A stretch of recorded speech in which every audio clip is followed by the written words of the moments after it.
د غاښ سخت درد لپاره 6 بیړني کورني درملنې.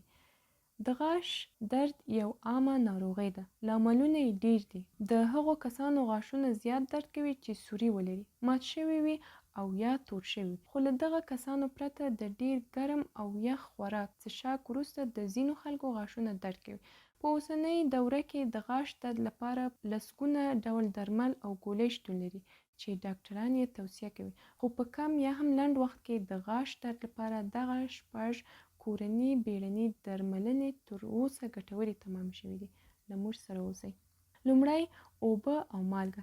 د چای 1 یا 2 کاچوغې مالګې په نیم ګیلاس اوبه کې واچوئ. د 2 یا 3 دقیقو لپاره یې په خوله کې ونیسئ او په ځانګړي ډول هغه غاښ پکې غوپه کړئ چې درد کوي. دا چاره 3 ځلې ترسره کړئ. په پایله کې د غاښ درد له منځه ځي. دوهم، د یخ ټوټه. که شونې وي یو ټوټه یخ په یو ټوټه ټوکر کې پټ کړئ او بیا یې له بهر خوا په هغه غاښ پورې ونیسئ چې له درده یې ځوریږي. دریم، لونګ. لونګ طبیعي بوټی دی. د غاښ د درد په وخت کې په خوله کې ونیسئ. د درد کوونکي غاښ په سر په فشار سره د لونګ نیول د غاښ درد کموي او همدا ډول د غاښ التهاب له منځه وړي. هوږه.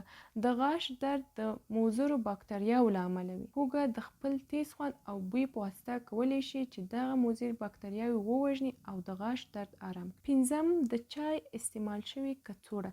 په اوس وخت کې د چای یو ځل ګټه اخیستونکې کڅوړه به مو لیدلې وي چې په جوشو اوبو کې ایښودل کیږي. کله چې غاښ ډیر درد کوي نو د چای کڅوړه په جوشو اوبو کې کیږدئ او بیا یې راپورته کړئ چې معتدله ګرمه وي. بیا یې د غاښونو ترمنځ ونیسئ. شپږم، د هایدروجن پروکساید مایع. په ډیرو کورونو کې د لومړنۍ درملو په کڅوړه کې د هایدروجن پروکساید مایع هم وي. د غاښ د درد په وخت کې په هایدروجن پروکساید مایع سره خوله ومینځئ نو درد یې آرامېږي. مننه.